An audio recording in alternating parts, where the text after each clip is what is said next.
Mbak Lintang karo warga laras ya caket karo Mas Gading ya caket mula dirembuki sisan sing biasane kuwi hargane semene khusus dienggo Trimanunggal Mbak Lintang Kairo ya separuh harga. Iya, iki ya mergo saka gedene srawunge Mas Zahroni ya. Mula ya awake dhewe sing penting nang kene nderek memuji anane diadani merti dusun Trimanunggal iki njaten manukan lan kunden iki sing disuwun ya nok ya muga-muga taun sing bakal lumaku iki kabeh kebak berkah sing padha among tani ya padha wekel nggone pangulan tetanen pokoke kabeh pinaringan rejeki ingkang linangkung lan para warga uga padha sengkut gumregut nggone tumandang karya lan warga sing lenggah ana ing Trimanunggal kene kabeh pinaringan kabagas warasan. Ya, lan utamane para among tani muga-muga didohna saka suker sakit, didohna saka ama wereng utamane nang kene mau aku dikandhani karo Mas Zahroni jare kene iki tetandurane sok diserang karo ama tikus. Muga-muga anane diadani merti dusun kabeh melu nyuwun muga-muga terus ilang ama wereng kuwi. Ya, lan sing baku meneh kerukunan guyub rukun gotong royong bandol rompol kudu tansah dijaga muga-muga bisa andayanana kaberkahan kaendahan kabagyan lan kanugrahan tumraping warga Trimanunggal Jaten Manukan Kunden desane Sayareja sukses selalu. Ya wis iki wis diaturake kabeh nek wis diaturake kabeh merga iki sing baku awak dhewe ngaturake lagon-lagon wong request. Wah, akeh tenan iki request. Ya. Aku arep munggah wis diwilengi nganggo pirang-pirang layang mong tekan limbukan pancen aku sing didhawuhi. Terus anakku Gading mengko bagian sabetan bar limbukan tekan ngarepe gara-gara. Terus ana susulan meneh gandeng iki putuku utawa iki Mbak Lintang Kairo ki sesuk bengi kuwi tanggal 21 ki dilalah pas bintang tamu neng daerah Pocong Wukir Sari kok wis ana layang papat iki kendel kabeh iki. Iya, diwacake mboko sithik mengko ndakne gelo sing ngersake. Ya. Sing layang kesiji Bapak-bapak RT Trimanunggal nyuwun Gerajakan Banyuwangi Mbak Lintang Kairo kalian Mbak Anting. Ya. Terus ana meneh Bapak-bapak among tamu nyuwun pepiling Mbak Lintang Kairo. Iki ya layang loro iki menganggo suwean tilas apa ya kendel. Ana meneh layang meneh kendel meneh. Tulisane cilik-cilik nyuwun fragmen ketoprak Roro Jonggrang. Wah, peran Bandung Bondowoso Kikiswan peran putri Anting Lambangsih terus ingkang dados ibu utawa emban Ibu Prastiwi. Saking Dukuh Jaten Bapak Franky Yoga Anggara. Iki dukuhe kok ya kendel banget iki ya Wan. Elok tenan pokoke. Mbok menawa wis nyawer ning langsung karo Kikiswan. Dadi ora liwat aku, nek liwat aku mesti tak korupsi. Wah iki saka pemuda iki dawa banget iki. Pemuda Ikareja nyuwun 1 Liwung Bu Prastiwi, 2 Ande tak terpisah. 2 Sinarengan meneh. Ana meneh ayang-ayang terus tombo kangen memanikmu saking parkiran meneh. Saking parkiran tak berdaya terus katresnan sejati asmara nula salahmu sendiri rindunya hatiku rewangan. Ana meneh rewang lestari gubuk asmara lali janjine caping gunung kerinduan segara madu. Dadi wayangan bengi pokoke nembang terus. Iya, nek kira-kira ora iso dipinangkani ya kon nyetel kaset wae ya akeh banget iki. Iya.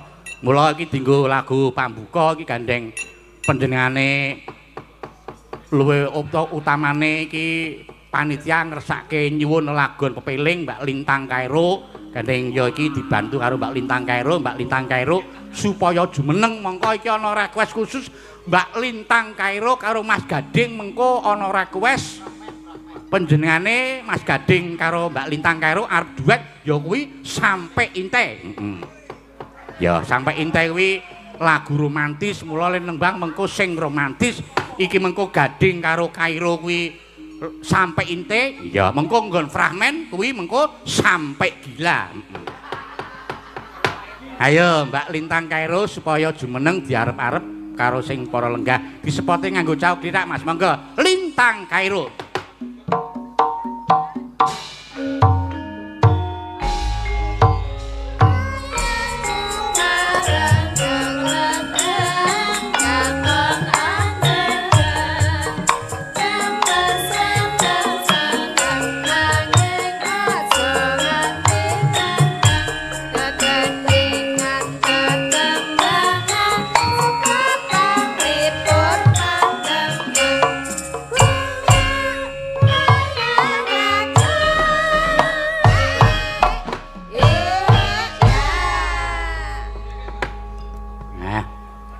Wis menang. Nggih, sugeng dalu, Bapak. Inggih, sugeng dalu. Kok panjenengan kok salim rumiyin. Oh, ketoke mau wis salim ya, salim. Oh, nggih salim malih, Bapak. Aduh, Jan. Wah, ya nek isih enom ki tangale alus. Mila to, Bapak? Nggih. Nggih. Nembe sepisan menika nggih. Nembe sepindah menika kepanggih panjenengan. Biyen ketemu nalika samana panjenengan isih cilik banget. Oh nggih. Pak Seno nak ora kleru biyen almarhum Bapak. Nggih, ten Blitar napa ten Pundi nggih? Datang Blitar nate. Terus datang Gresik Surabaya. Panjenengan kok nek ngundang kula kok Bapak? Lah pripun? Lah kuwi tak critani. Kedahe pripun? Almarhum Pak Seno kae arepa umure tuwa kono kacek setahun ning secara alur kae pernahe ponakanku dadi nek nyebut aku muni Pak Lek. Mas Gading nak nyebut aku muni Mbah Geter. Mula panjenengan nek nyebut karo aku Simbah. Eyang. Oh Eyang, nggih. Nggih Eyang. Grandfather. Grandfather together. Grandfather. Nggih, Bapak. Alhamdulillah sak menika sowan dateng desa pundi desa Jaten nggih. Trimanunggal. Tri kuwi telu, manunggal ki siji, telu-telune ngatunggal. Oh. Telung desa dadi telung. 3 desa jadi satu. Siji. Nggih. Jaten. Kedua Manukan, sing kaping telu Kunden. Niku kok rada-rada ngoten to namine, Pak? Kok rada piye? Jaten. Maksudku Manukan ki penduduke lanang kabeh ngono. Lah nggih lek kedahe ngoten. Ya ora ming jeneng kuwi ya. Nggih, Manukan kalih setunggale wau desa Kunden. Wah nggih alhamdulillah dados tunggal tumplek-blek dateng mriki nggih Bapak. Oh nggih, mriki menika nganu kok Mbak Kairo patut diatungi jempol. Wah nggih, istimewa luar biasa sekali. Wong nyatane kula lan panjenengan lan rincang-rincang sadurunge awak dhewe sowan nang kene. Wah, sing ngamong tamu ya wis padha samapta, tur ya busana Jawa kabeh. Terus sing padha jagong ya padha rawuh, tur ya tertib kabeh lho. Nggih. Luar biasa sekali. Ini mbak-mbak peladennya juga pakai kebaya nggih Bapak. Mas-masnya juga. Mas Sinoman. Nggih ugi ngaturaken kagem Bapak Kepala Dusun. Pak Duko. Pak Duko. Oh, Bapak Duko nggih sugeng dalu Bapak. Nggih. Pak Duko ki sing daleme mau dienggo transit mau ki daleme Pak Duko. Oh, wow nggih. Pak Franky juga Anggara. Nggih, masih muda orangnya. Nggih, semoga buat Tri Manunggal. Nggih, Manunggal desa menika nggih Bapak. Nggih. Metri Dusun. Metri Dusun utawa Merti Desa. Merti Dusun. Nggih, semoga sak bibare Merti Dusun sedaya warga masyarakatnya sehat selalu, panjang umur, barokah lancar rezekinipun, ora lokak ning malah kebak nggih Bapak. Amin. Tinebehna saking Sengkala lan Rubeda. Jan, saiki wis pinter banget e. Mbiyen mongko pripun? Jane isih saiki panjenengan kelas pira? Kelas tunggal SMA. SMA. Nggih. Wonten SMA 1 Puncu. Pucung niku daerah mana? Daerah Kediri. Oh, daerah Kediri Jawa Timur nggih? Nggih. Oh, kelas besok kuliah. Badhe wonten pundi? Rencana. Datang Jogja mriki pareng Bapak. Oh, Jogja mriki. Wah, nyenengke berarti sesuk insyaallah iso ketemu meneh. Amin. Yo caos panglipur iki pamulutan akeh banget no. Panjenengan iki disuni supaya bawa dandang gula rukun Islam mengko dibake pepeling. Nggih. Nggih. Nggih, dandang gula nggih. Nggih. Dinggo lagu pambuka. Nano neno. Ben dinikmati suarane. Rukun Islam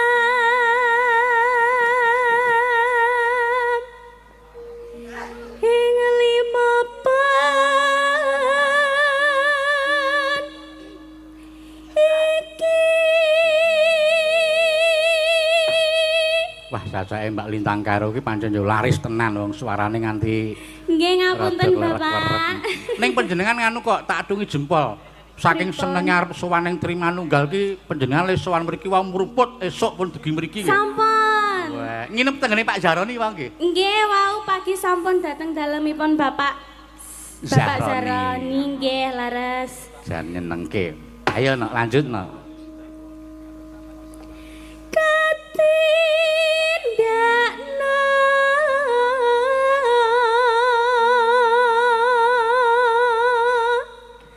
mring prasarama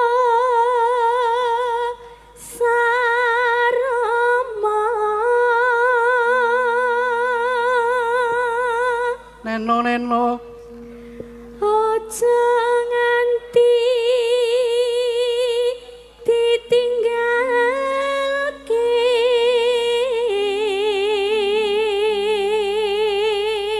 Neno Rukun Islam pon niki sahadate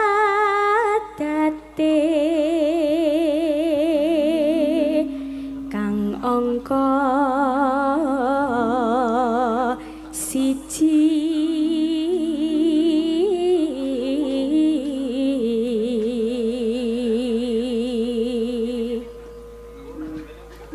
Kang kapindho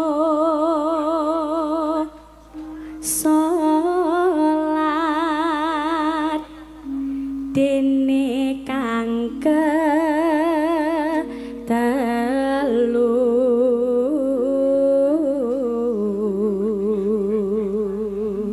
yo iki kejaba layang-layang yo sing liwat WA yo akeh nok. Nggih. Dipinangkani mboko siji. Nggih lewat HP wonten, lewat surat wonten. Ya wis pokoke kudu diratani mengko. Nggih.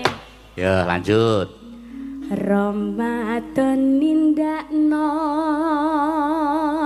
poso papat zakat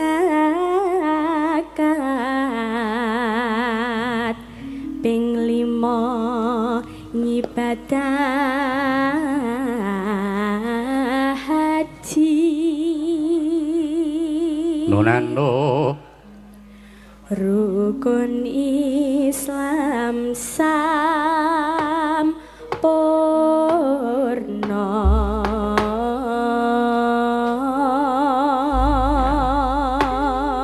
Matur nuwun Mbak Lintang, iki sadurunge diaturake lelagon tak macake WA-ne saka pepundhenku, saka sapa seneng.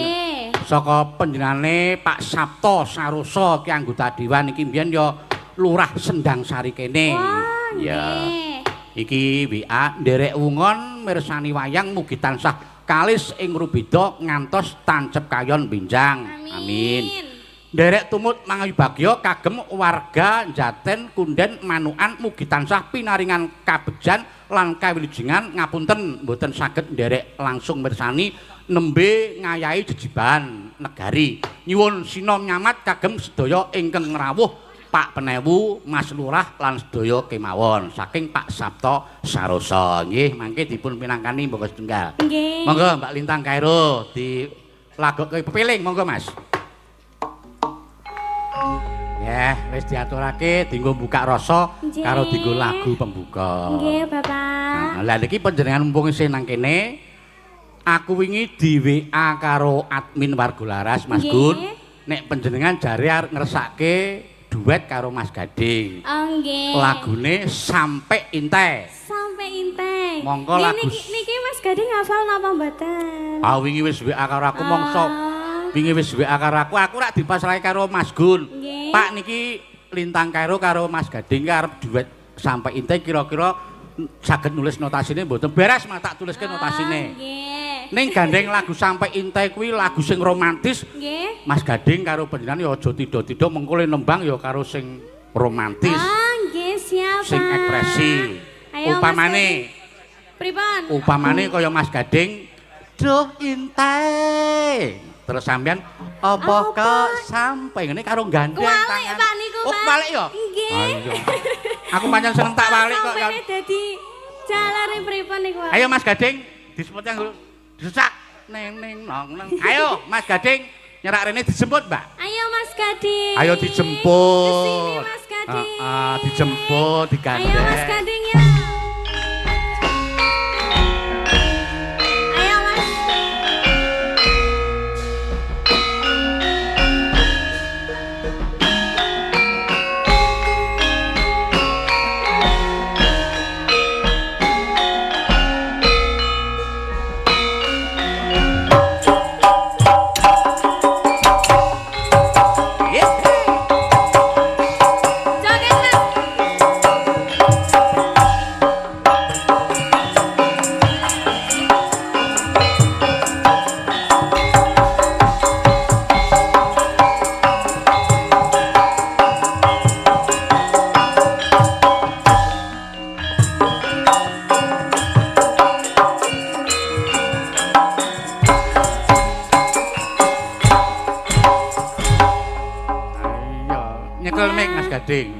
Pokoke rasa isen-isen. Nggih, Mbah.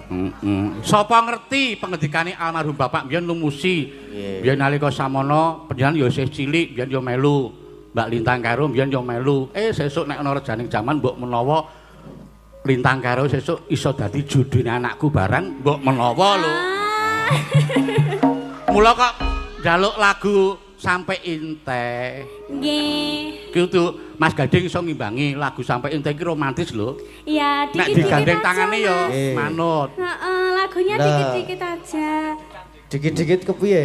Ya maksudnya aku ora seneng nek dikit-dikit. Lah senenge piye? Ora apa-apa. Iki lagu Sampai Inte iki lagu Cina. Le omong-omongan nek iso ya cara Cina. Ya ora kok ya. Pokoke sing romantis. Wong lagu niki tentang katresnan. Nah, apa kowe tresno aku terus Gading mangsuli donya akhirat tresno. Ya. Aku lali ya, Mbah. Ora wong wingi tak bantuin ya nanti. Okay. Nanti liriknya tak bantuin Mas Gading nyanyi ya. Wong kuwi nganti ana sing nyawer apa kuwi jenenge Mas Janu? Oh nggih niki wau. Kuwi Mbak dipendet, Mbak. Saking dibacakan. Ini untuk Ki Gading Pawukir dari Positif Fiber. Vibes. Oh vibes, tapi tulisannya R. Ana meneh kuwi saka sapa? Lintang Kairo untuk Lintang Kairo dari yang sama. Ini terima kasih ya. Semoga sehat selalu, lancar rezekinya. Selalu mensupport saya sama Mas Gading. Terima kasih. Nah, terus kuwi? Untuk siapa? Dari siapa? Untuk Ki Geter. Panjenengan ki diparingi niki. Waduh, matur nuwun, matur nuwun. Terima kasih. Wah, apa iki? Wah, duit karo kopi kapal api. Wah, iki jenengan mboten ngantuk niku seminggu. Iki sing penting duwite tak jukuk, kopine mongso borong. Tak ngono.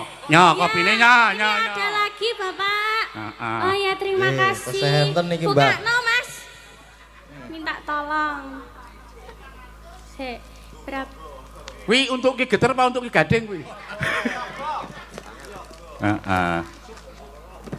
Ayo didepke rono ben disut. Pegang Mas. Ya. Oh, kualik Mas. Oh, ini. Semoga sukses dan rukun selalu Mas Gading, Mbak Lintang. Terima kasih Lintang Pawukir fans. Wah, Lintang Pawukir kok. Terus itu apa Mas yang itu Mas? Yang ini Untuk Ki Geter. Kagem yoga. Wah. Ora ding ora, padha tulisane. Wah, sama. Sami niki Ya, lho. buat Lintang Pawekir fans, Iya. terima kasih banyak. Iya. Semoga guyub rukun selalu ya. Terima Amin. kasih sudah mensupport Mas Gading dan Lintang. Terima kasih. Matur nuwun. Pokoke matur sembah nuwun. nuwun sangat. Ning ya jane sing maringi pilih kasih lho. Aku iki Lintang karo Gading abang-abang kok nggon aku biru iki wah jan. Lah panjenengan gandengane sinten lho, Pak? Aku ora ndek gandengan aku. Ayo. Kita berdua kan cocok ya, Mas ya. Olah nggih. Iya. Sudah Ayo. jelas. Lagune ngene, Mas. Sampai intai lho lagune. Gimana lagune? Dipraktekin coba Mbak Lintang anu. Prakteke. Tangane ngomong. Oh. Nah, terus Gading. Apa? Apa Intai? Kamu itu manggil aku nama Intai Oh, gitu loh. Intai toh? Heeh. Nang BA ki bingung aku, Mbak. Sing penting saire aja kesusule gandengan, saire. Udah aku main manut. Aku emang digandeng manut banget Mas Dan. Wah, aku ki manut kok wonge kok. Dikapak-kapake manut. Wingi wis tak kirimi linge ya, kudu dipelajari kok. Apal ya? Apal Mas. Tapi Ben karo wangi, dituntun Mas. Mbak. Mugi-mugi apal. Bukane iki lek nulis notasi ya mendadak, iki mau lagi tak fotokopi. Oh, nggih. Bukane saka saron dhuwur. Niki. Teng tong teng tak dung tan detang detang. Niki mboten kalem-kalem mawon, Bapak. Sing pertama Nggih. kalem dangdut ning dangdut tipis-tipis. Oh. Pamrih ben panjenengan ki romantis iso meresapi ngono lho. Oh, nggih, siap. Nggih. Ya, sampai ente bukane saron ki Mas nggih. Ning neng nang nang ning nang alon sithik Mas, engko sing keloro sesek ora apa-apa. Yo, Nggih. sing romantis lho. Yo, sampai ente.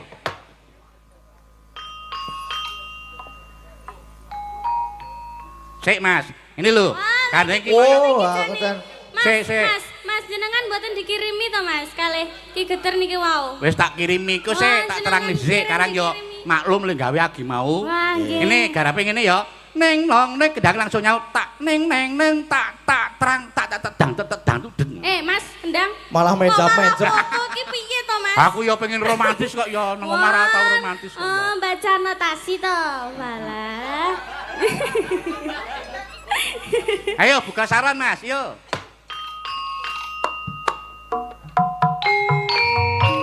Hihi. Mas Gading. Dalem Dek Lintang.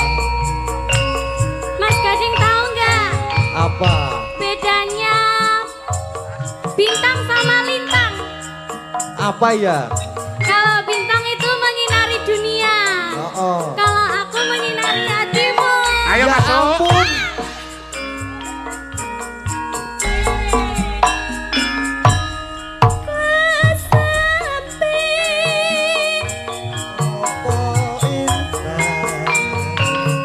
Apa kau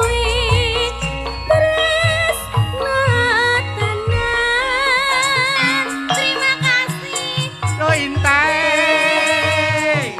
Ika sampai tresna kundo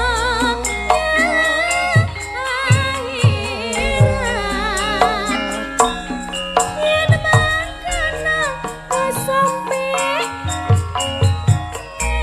kau impe. Ayo Mas kalau Ya. Lali aku.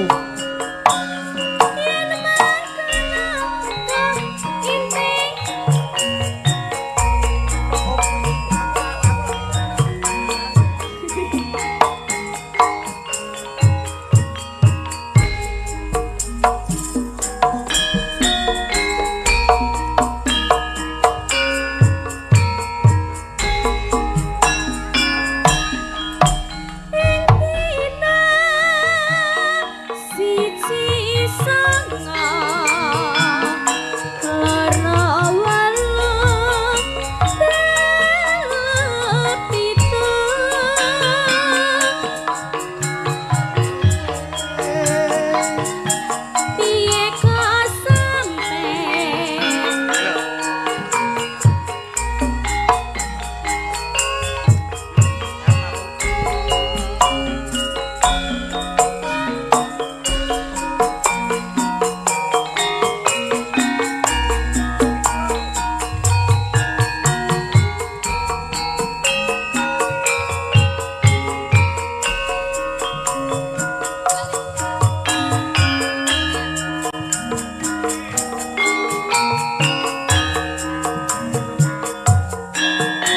Ayo masuk.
Aja kuwatir.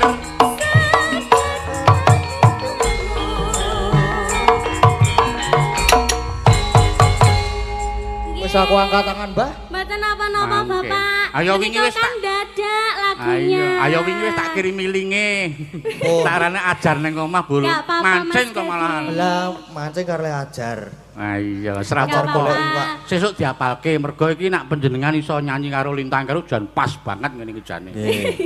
Heeh. Nggih. Lagunya yang duet aja yang bisa aja. Ah, yang bisa apa yo? Lintang Asmara apa? Apa ayang-ayang? Manut. Apa langgam? Derek. On derek. Nggih, derek. Melok bareng di Lintang Asmara ya. Nggih, derek. Ya, tinggo. Wah, aku wong manut.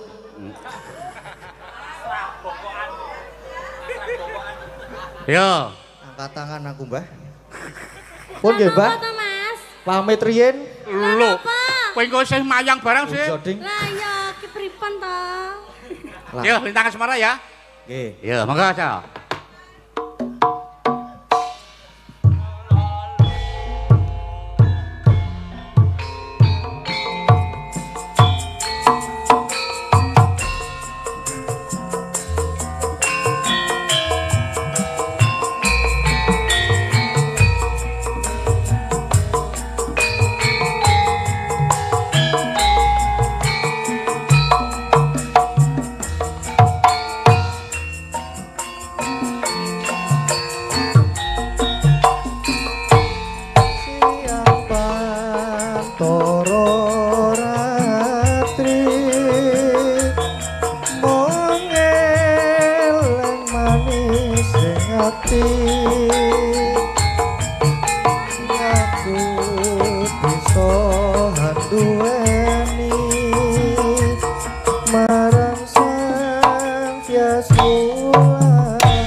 Saksi upaya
Ayo senam, yo senam.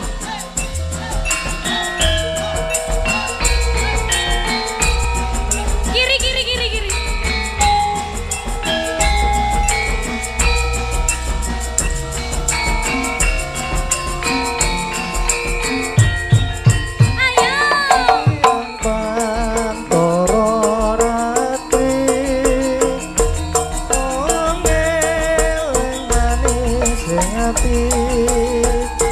Setiaku bisa duweni marang sang Hyang Laksmi. Rasa kangen anglimpati lidah bulan dadi saksi ubayani datang balenjani janji sebaya bakti sebaya bakti.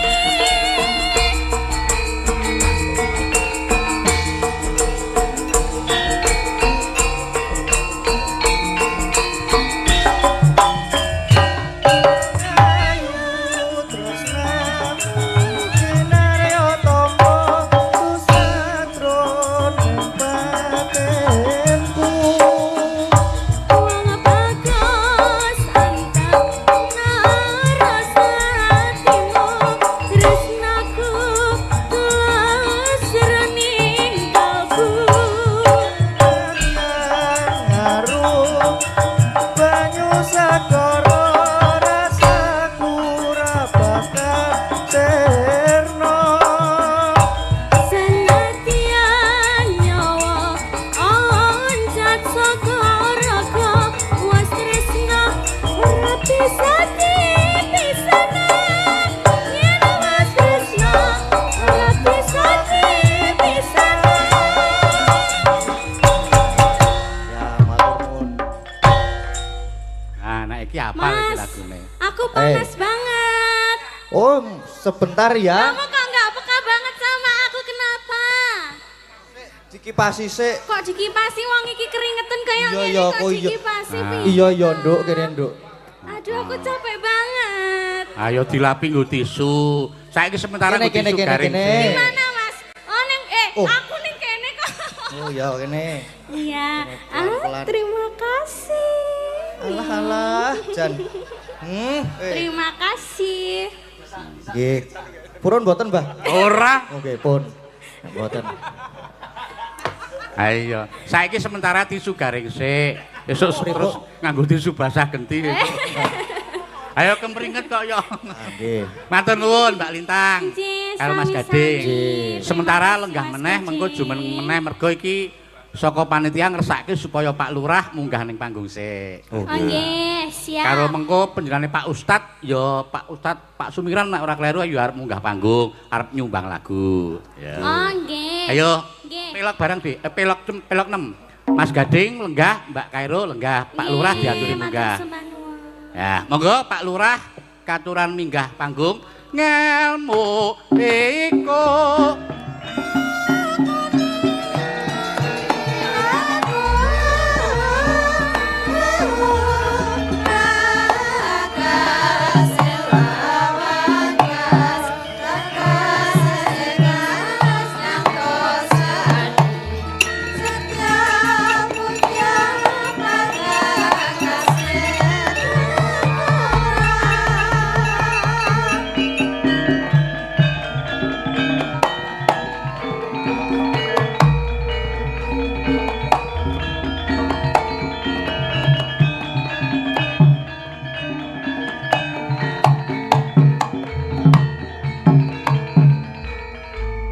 Wah, jan ora ngira jebul Pak Lurah ya isih timur ngono. Mula munggah panggung kok gage-gage nyalami sinden-sinden. Wah, sugeng dalu, Pak. Sugeng dalu. Wah, jan nyamen. Mbah Geter niki aja banget-banget ngono mara tuwaku iki. Lah pripun? Oh, wonten mara sepuhipun lenggah mriki. Wonten wingi dijaluk repot aku. Lah pripun? Ya mboten kok ya. Nek ming salaman iku lumrah mboten Lah, napa-napa. Maksudnya bar salaman niku kan rapati lumrah.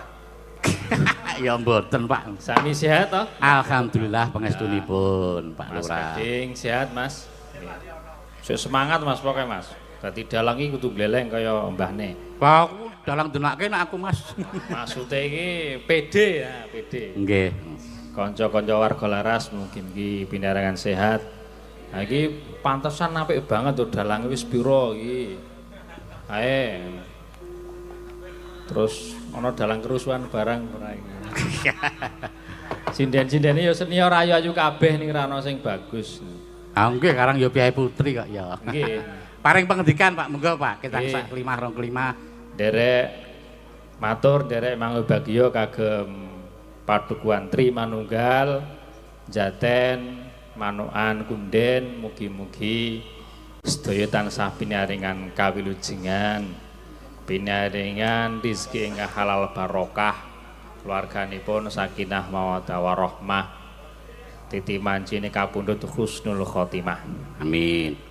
Ingkang paling penting ngeten Pak, sik jenenge nguri-uri kabudayan niku rasah tergantung karo wong liya. Krana kabudayan niku sing butuh awake dhewe, kudu wong liya. Contone kaya merti dusun niku sik butuh awake dhewe, Pak. Ora wong liya. Dadi umpama ora ana bantuan ka pemerintah nek pancen niate merti dusun dadi. Niku, leres mboten Pak Dalang?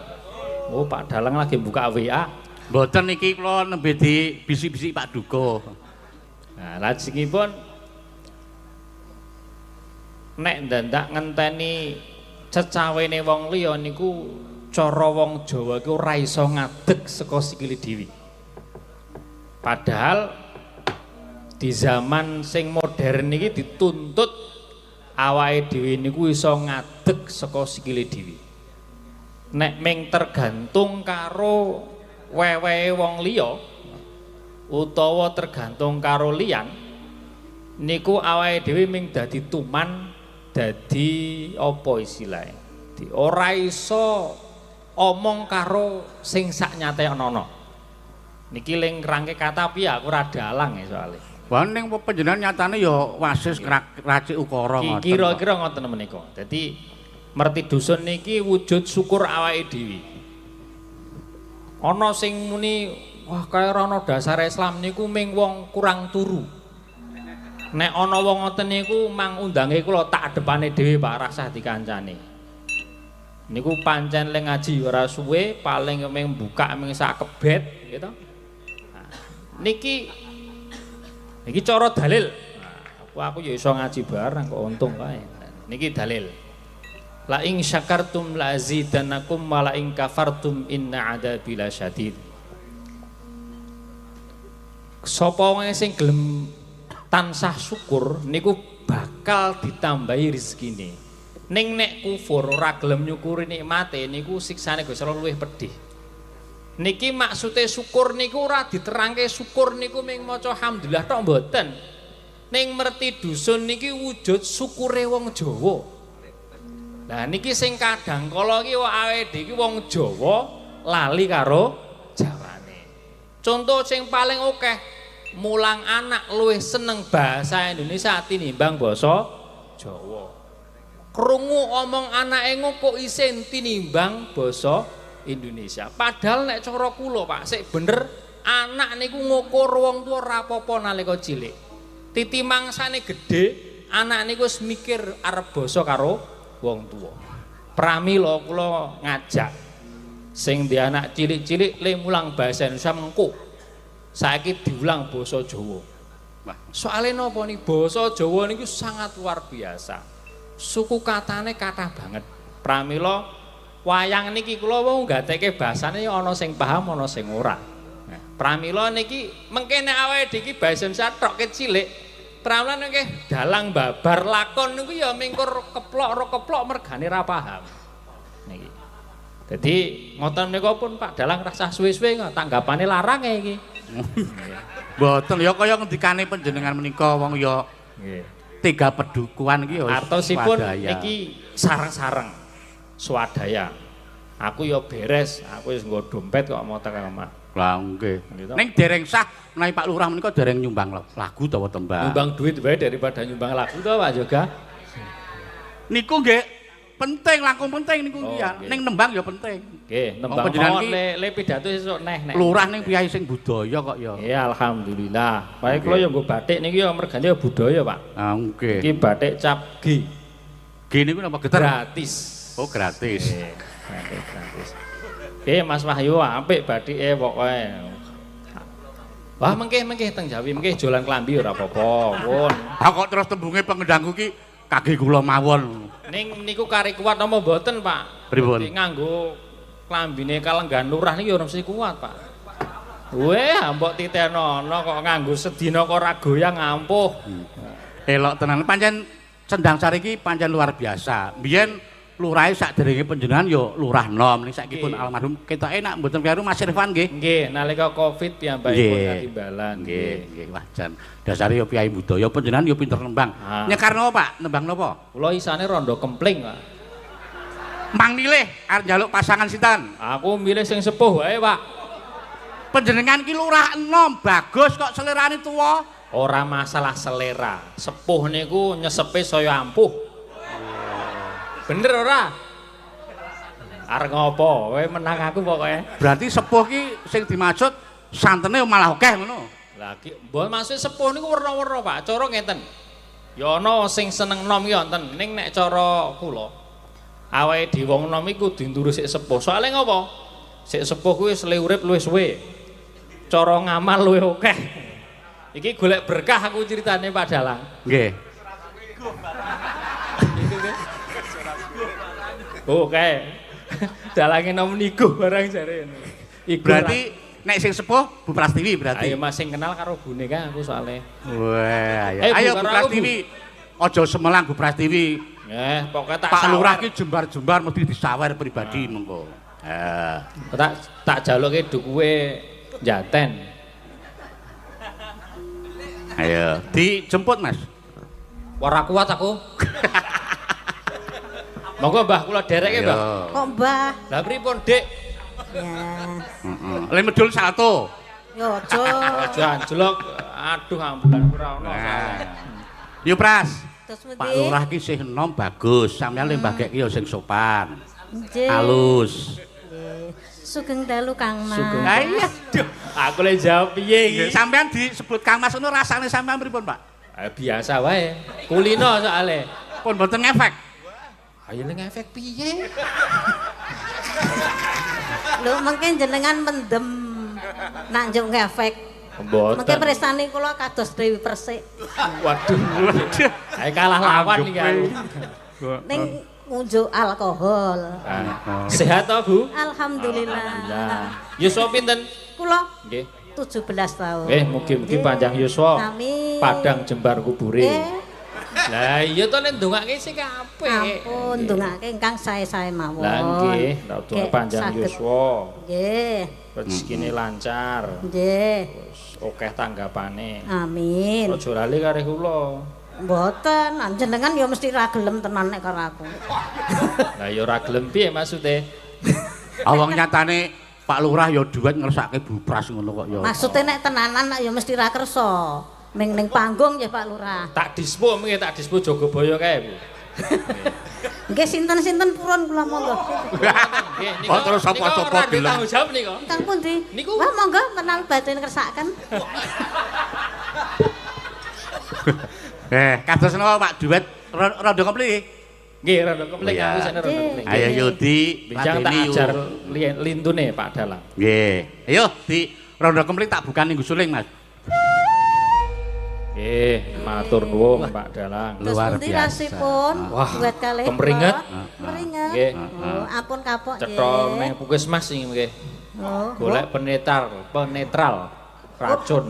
Jenengan pokok Jawane iki pokoke menyesal ngono wae. Ora. Mbok, mboten derek kadaluwarsa niki, mung meh. Nggih. Dipresani lho pripun? Kedaluwarsa ora ora. Pun ketinggal. Tanggale niku najan to alit niku pun ketinggal. Nggih, ning tasih remen to?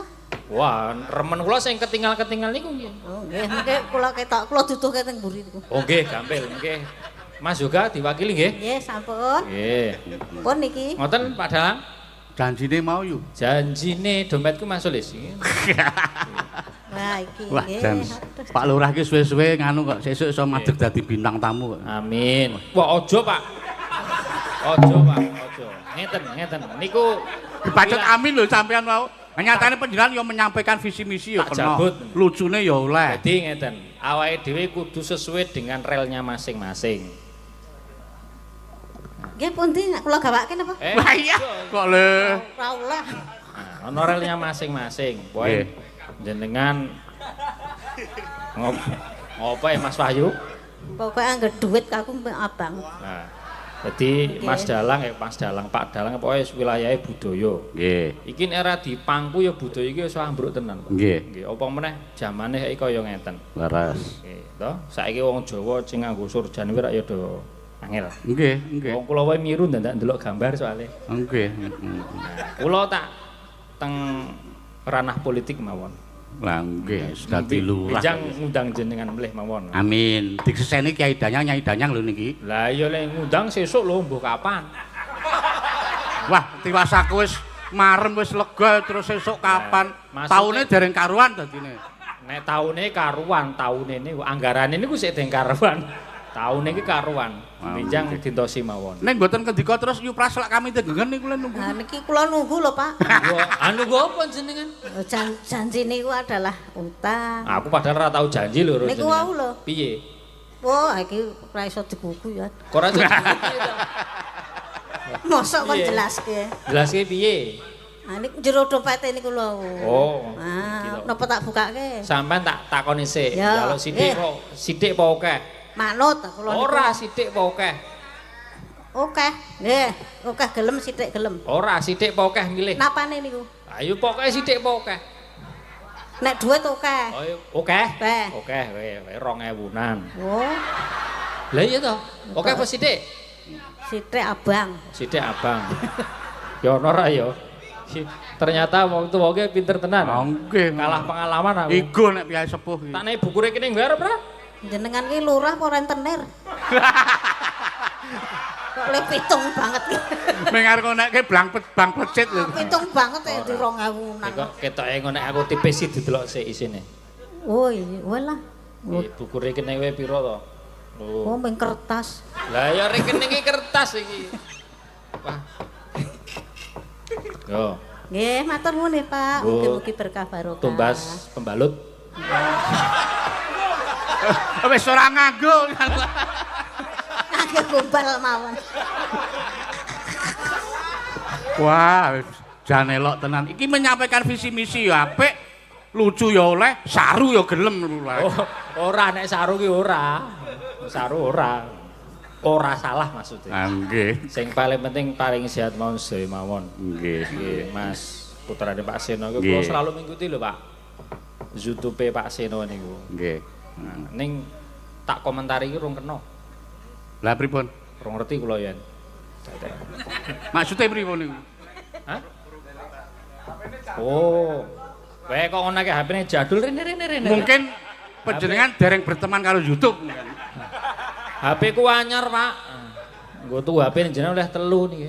Wah iya. Tak kira Nokia. Senes to oh nggih syukur. Lurah kok Nokia ya saru. Lho, Oh, waduh. bojoku ayu to. Kok wonten gambare bugil. Wah. Yo prase senengane buka wadi. Ayo ora. Oh, nggih. Oh iya. Ya wong tuwa ki ana kalane ngapusi barang. Nggih. Nggih, ana kalane ngapusi barang. Sing penting didongake mawon iki laris. Amin. Wis. Ning sing penting anggere racun iki rasa decret-decret apa-apa. Nggih, mboten. Nggih. Kula nggo dhewe pokoke. Ah, nggih. Ngoten nggih. Nggih, matur nuwun Pak Lurah. Ampun nggih Pak Lurah. Nggih, matur nuwun nggih. Mugi Sehat bisa selalu. Nggih, amin. Sehat Matur selalu. nuwun. Wah, jan. Monggo iki mau ndek sapa ya mike. Elok tenan nggih, matur sembah nuwun. Putrane Pak Seno. Alhamdulillah. Pak Lurah. Pak Lurah. Kula karo sampean iku tuwa kula. Lumrahe wong enom ki munjung wong tuwa. Wah, mboten. Oh, mboten kok Pak niki namung gojek mawon. Ya, wah jan matur sembah nuwun. Wong nggih matur nuwun liyane abang kok biru wah jan wis. Wah, luar biasa. Muga sehat selalu nggih Pak nggih. Ya. Ya minangkani pamundutan meneh wong ya harap maklum karang ya acarane werna-werna lekase rada wengi ya. Iki mau ana panjenengane Pak Ustad Pak Sumiran kepengin nyumbang lagu Prau Layar ning syaire beda. Monggo Pak Sumiran katuran minggah panggung. Aja ninggal aku trimo bonceng. Monggo Pak Ustad.